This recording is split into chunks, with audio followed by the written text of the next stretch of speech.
Hello students, how are you? I hope you all are good. Yes, ready for study? Yes. तो बच्चों, आज हम पढ़ने वाले अपना न्यू चैप्टर जिसका नाम है रिटर्न ऑफ द चाइल्ड. सो बच्चों, टेरिटरी मीन्स क्या होता है? यहाँ पर क्षेत्र, जो एरिया होता है उसको बोलते हैं टेरिटरी.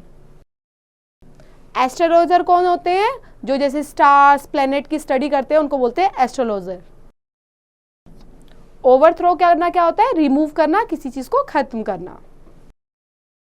इंटेंशन, अपना इरादा, है ना. हमारी इंटेंशन ये नहीं है, मतलब हमारा इरादा ऐसा नहीं था, हम ऐसा नहीं सोच रहे थे, तो इंटेंशन बोलते हैं उसको.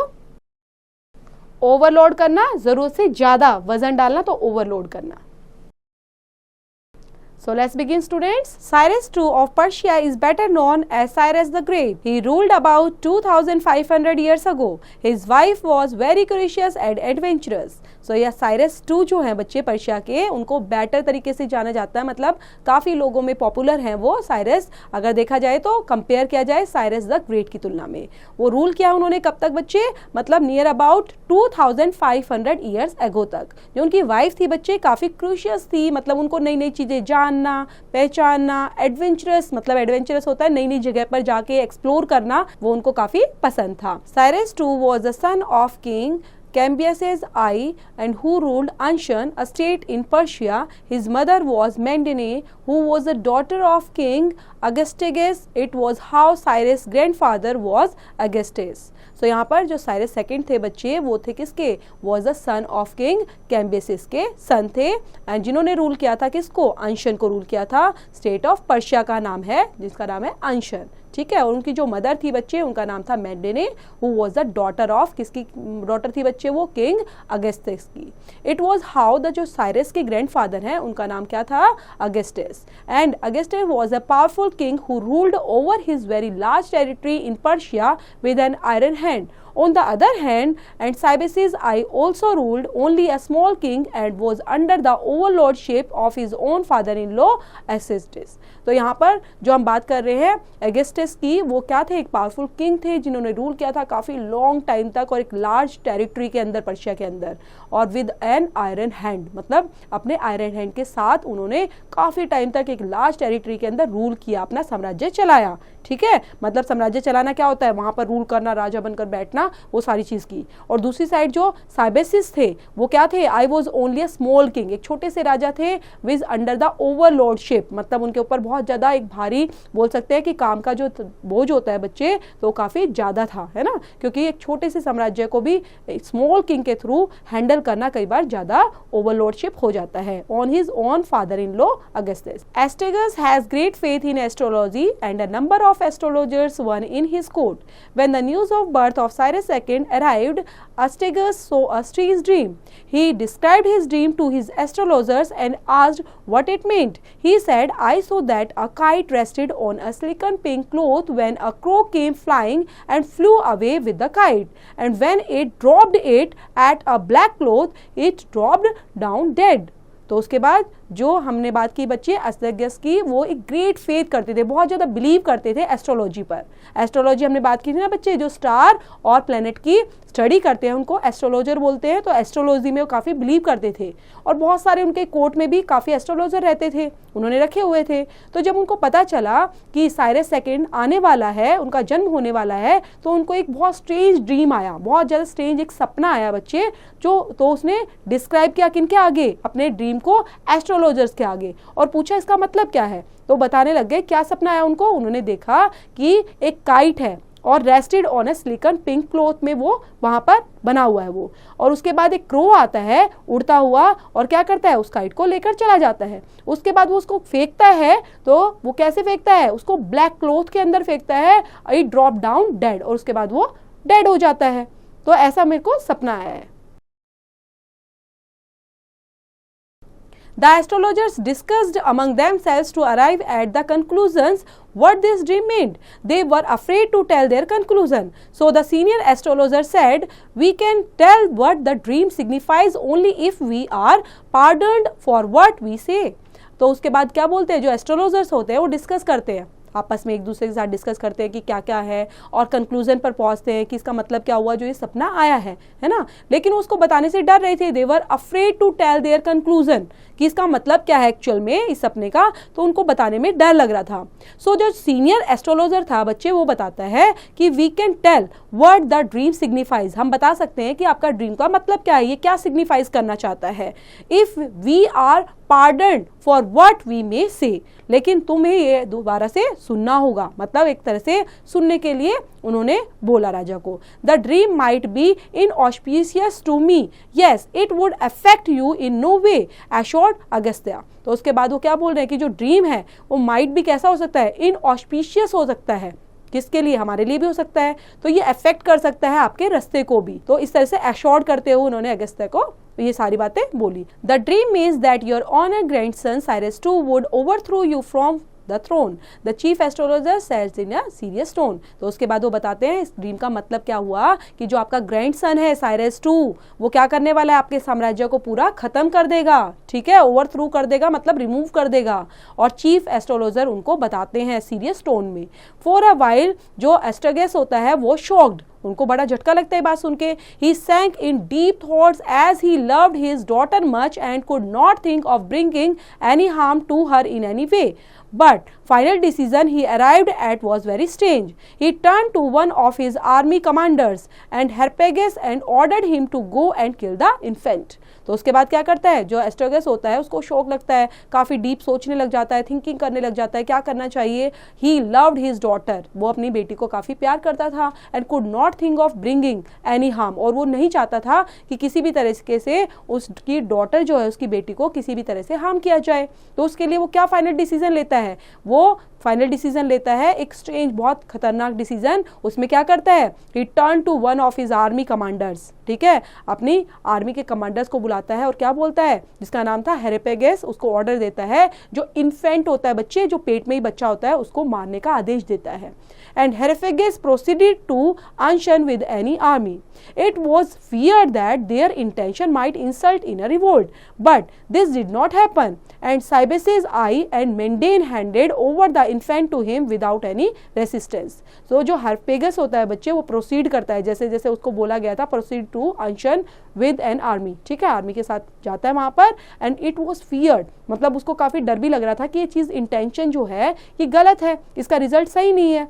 सो माइट रिवोल्ट इन अ, अब इसके लिए क्या हो गया, विद्रोह करना शुरू कर दिया उसने। But this did not happen, वो नहीं चाहता था कि ऐसा किया जाए। उसके बाद Cambyses I and Mandane handed over the infant, तो उसके बाद जो इन्फेंट है उसको दे दिया गया बिना रेसिस्टेंस के, मतलब ऐसा हुआ कि राजा से छुप गए, उन्होंने उस चीज को ले लिया। Harpagus walked away with the little innocent infant, but he had no heart to kill him, he was morally unable to do so, he decided not to obey his king, he called a herdsons named Mithridates and handed over the child to him.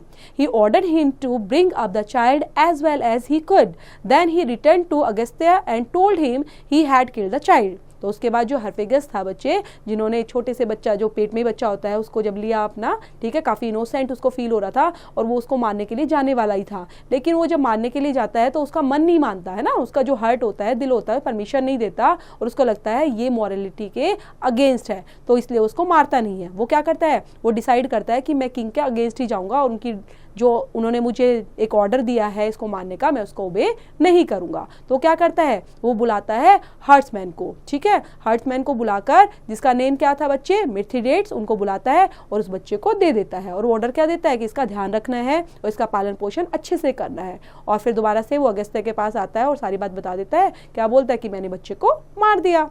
Day by day, 10 years passed. Cyrus grew in the house of the herdsman. However, he had royal physical features and conduct which did not match the humble surroundings in which he was being brought up. The neighbors also doubted if he was really the son of the herdsman. So, अब काफ़ी दिन गुजरते चले गए, 10 years पास हो गए। अब 10 years के बाद तो कितना वो बड़ा हो गया साइरस, है ना, धीरे धीरे बड़ा हो रहा था, तो वो हर्ड्समैन के घर में बड़ा होता जा रहा है। लेकिन उसका जो फिजिकल था, रॉयल फिजिकल फीचर्स थे बच्चे, तो कैसे थे, एक रॉयल्टी के तरह, क्योंकि वो तो राजा का बेटा था, वैसा ही वो नजर भी आता था और वैसे उसके हाव भाव भी नजर आते थे। तो पड़ोसी भी कई बार डाउट करते थे क्या सच में ही हर्ड्समैन का बेटा है। So when Agastya heard about the boy, he summoned him, and this was how King Agastya met his 10 years old grandson for the first time. A few questions were put to Mithridates and which brought the truth out. तो उसके बाद जो क्या होता है बच्चे, एस्टेगस होता है, उसको पता चलता है किसके बारे में, उस बच्चे के बारे में, हर्ड अबाउट द बॉय, कि वो कैसा दिखता है. ही समन्ड हिम, उनको क्या करता है, वो उनको बुला लेता है, उस बच्चे को बुलाता है. This was how king Agastya met his 10 years old grandson. और कैसे वो फर्स्ट टाइम अपने 10 साल के जो ग्रैंडसन है उससे वो मिल रहा था. तो कुछ क्वेश्चंस वो पुट अप करता है टू मिथ्रिडेट्स से कि तुम्हें कहाँ से मिला, सच्चाई बताओ, इस तरह से उससे क्वेश्चन पुट अप करता है. The courtiers thought that the king would kill the boy. जो कर्टियस थे, ठीक है, जो मंत्री वगैरह थे और जो लोग थे वो सोच रहे थे शायद इस बच्चे को ये मार देंगे. But that did not happen. He took the young Cyrus in his lap and kissed him affectionately. He openly declared, even if I were destined to be overthrown by him, so be it. तो उसके बाद क्या बोलते हैं, जैसा वो सोच रहे थे कि इसको मार देंगे तो ऐसा तो नहीं हुआ, बल्कि क्या किया उन्होंने, जो यंग साइरस को अपनी गोद में बिठाया. लैप क्या होता है बच्चे, गोद में बिठाना, ठीक है, गोद में बिठाया और उसको किस की काफ़ी प्यारे तरीके से. और उन्होंने ओपनली क्या डिक्लेयर कर दिया, even if I were destined to be overthrown by him, so be it. And however Agastya's punished Harpagus severely, he also allowed Cyrus to return to his parents and Cybele and Mendane.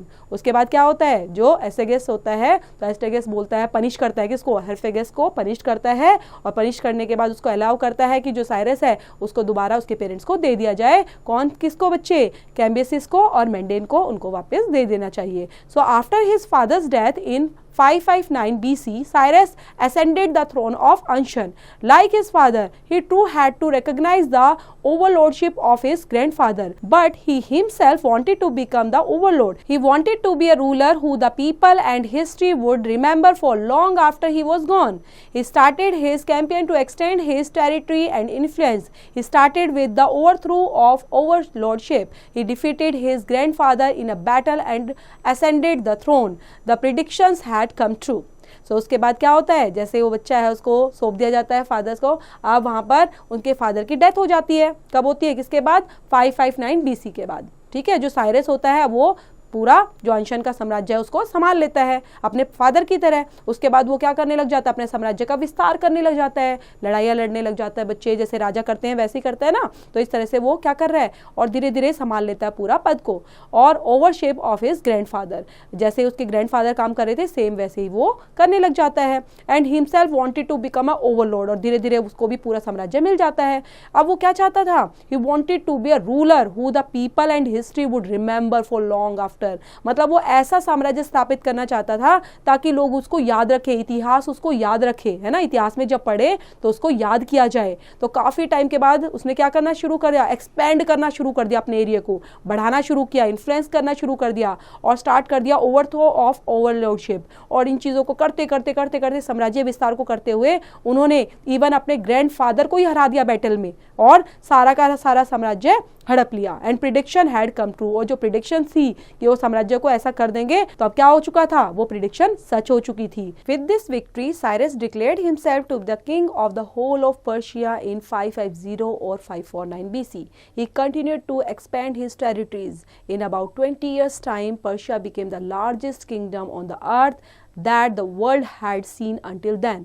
It extended from Turkey, Azerbaijan in the west of Kazakhstan, Kyrgyzstan and Pakistan in the east. Beside the most extensive empire, Cyrus II is also known for his qualities of head and heart. He is known as one of the 100 most influential personality in history.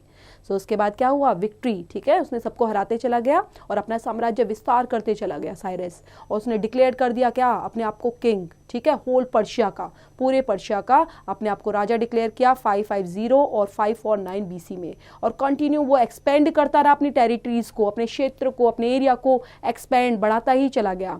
और 20 years time तक जो Persia है वो अब क्या बन चुकी थी, largest kingdom on the earth.